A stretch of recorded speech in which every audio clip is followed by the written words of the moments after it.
దయ్యాలు కూడా అద్భుతాలు చేస్తాయి, దయ్యాలు కూడా సూచక్రియలు చేస్తాయి. కనుకనే మనము చాలా జాగ్రత్తగా ఉండాలి. ఒక అద్భుతం జరిగింది అనగానే మనము ఆ అద్భుతం వెంట పడి పోకూడదు. ఆ అద్భుతం వెనక ఉన్నటువంటి శక్తి ఎవరిది? దేవుడి శక్తి లేకపోతే దయ్యపు శక్తి అనేది మనం తెలుసుకోవాలి. దేవుడు అద్భుతాలు అప్పుడు చేశాడు, ఇప్పుడు చేస్తాడు. దేవుడు మహత్కార్యాలు అప్పుడు చేశాడు, ఇప్పుడు చేస్తాడు. దేవుడు సూచక్రియలు అప్పుడు చేశాడు, ఇప్పుడు చేస్తాడు. దేవుడు సార్వభౌముడు, ఆయనదే original miracle, original sign and wonder. కానీ సాతాను అండ్ ఈ యొక్క సాతాను సంబంధితమైనటువంటి మూకలు, వీరు ఒరిజినల్ కారు, వీరు ఫేకులు అంటే నకిలీలు.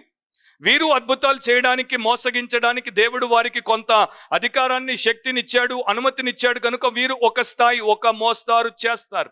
సో ఈయనది ఏ గ్రేడ్ మిరకల్ అయితే వీడిది బి గ్రేడ్ మిరకల్, ఈయనది ఏక్ నంబర్ మాల్ అయితే వీడిది 2 నంబర్ మాల్. సో అలాంటి పరిస్థితుల్లో మనము ఎవరైనా సరే, మీరు క్రిస్టియన్ బిలీవర్సే కాదు, అవిశ్వాసులైనా కూడా అద్భుతం అనగానే దాని వెనకాల ఉన్నటువంటి సోర్స్ ఏంటో మీరు తెలుసుకోవాలి. ఓల్డ్ టెస్టమెంట్లో అబద్ధ ప్రవక్తలు వచ్చిన ప్రతిసారి అద్భుతాలు, ప్రవచనాలు లేక ఇతర విషయాలు వారు ప్రజల ముందు చేసిన ప్రతిసారి వారిని దేవుడి దగ్గర నుండి వేరుగా తీసుకెళ్ళిపోయారు.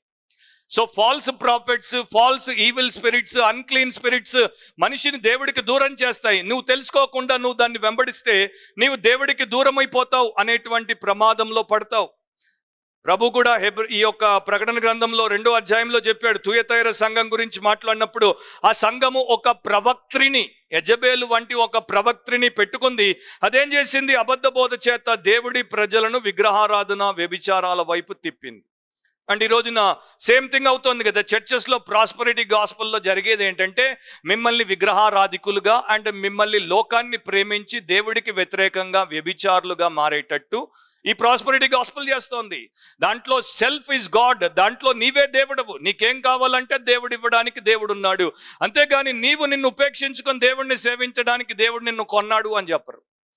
సో సేమ్ యెజబేల్ లాంటి అబద్ధ ప్రవక్త్రి ఏం చేసిందో అదే ఇప్పుడు జరుగుతోంది. ఓల్డ్ టెస్టమెంట్లో జరిగింది, న్యూ టెస్టమెంట్లో జరుగుతోంది. కనుక మిరకల్స్ని బట్టి మనం ఎప్పుడు కూడా మోసపోకూడదు. ఎందుకంటే మిరకల్స్ని ఎన్నింటినో చూసినటువంటి వారు కూడా రక్షణ పొందకుండా నాశనం అయిపోయారు. అది మీరు యోహాను సువార్త చదివితే మీకు అర్థమైపోతుంది.